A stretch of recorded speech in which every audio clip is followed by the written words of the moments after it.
Welcome to zebracode.io, and we're on lesson 5. We're looking at some homework solutions, and let's look at problem number 4. Write a program called hello.py that prompts the user to enter a number between 2 and 7. The program prints hello as many times as the number entered by the user. So let's go ahead, and we're going to be developing here from our PC. So I'm going to use the text editor idle, IDLE, and when I open that up, I get the Python prompt, and what I'm going to do is I'm going to open up a new file, and we'll be writing a script file, our .py file here, and we'll be executing it in the command prompt. So let's create a comment here and say this is going to be hello.py. This is a comment that's not interpreted by the Python. It's written for people, and we're going to write hello as many times as the user inputs. So the first thing we need to do when starting this program is we need to get a number from the user. So I'm going to call that variable num. Num is assigned the value of input. Enter a number between 2 and 7, and that will prompt the user to enter a value. And that's in parentheses, and of course it's in single quotes. Now, once I get the value num, it's always a string because it's the input command, and I can convert it to an integer because I want to treat it as an integer and use a count with it. So then I can use my for statement, for x in range 0 to num, and num represents the value here. But remember, if I go from 0 to num, it does not include num. So in this case, we can test it. I can always test the endpoints because that's always the trickiest aspect of writing a loop, is we want to see when it first enters the loop and when it exits. So I can save this program, and I'm going to put it within my homework folder here within the appropriate lesson 5, and I'm going to call it hello.py.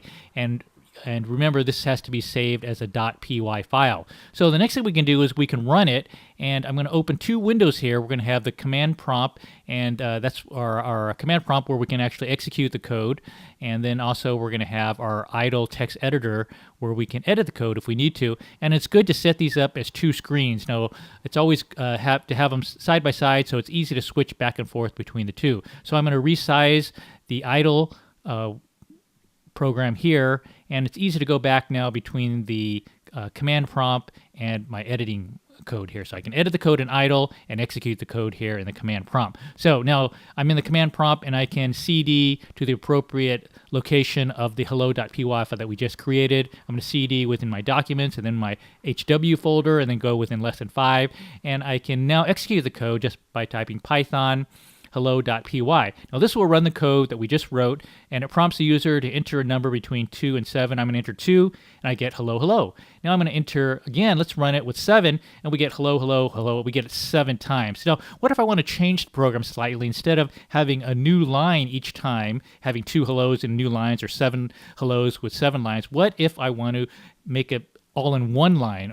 So I can do that by creating a new variable. I'm going to call it s. I'm going to say s is assigned the empty string, and now within my loop I can concatenate s is assigned the value of s. Now initially s is the empty string, and then I can concatenate it with hello, put a space and then hello, and then at the very end I can print s. So it's going to go through this loop. Every time s is going to be changed. I'm not printing each time in the loop, but at the very end I print s at the very end. And so let's run this program again. I'm going to enter 2 in this case, and I get hello, hello side by side on the same line. It's written twice though. And now let's enter 7, and I'm going to get hello, hello, hello, hello all the way 7 times. So slight different variation here, one where I print inside the loop, and one where I create a variable s, and I build on that each time within the loop, and I don't print until I exit the loop. So that's a quick look at one of the homework assignments, and we're doing practice with for loops and while loops. Anything you write with a for loop, you can do with a while loop and vice versa. So if you want additional practice, try to write all the homework programs using both a for and a while loop. Thank you. This is zebracode.io. We're at lesson 5, and we're learning about iteration.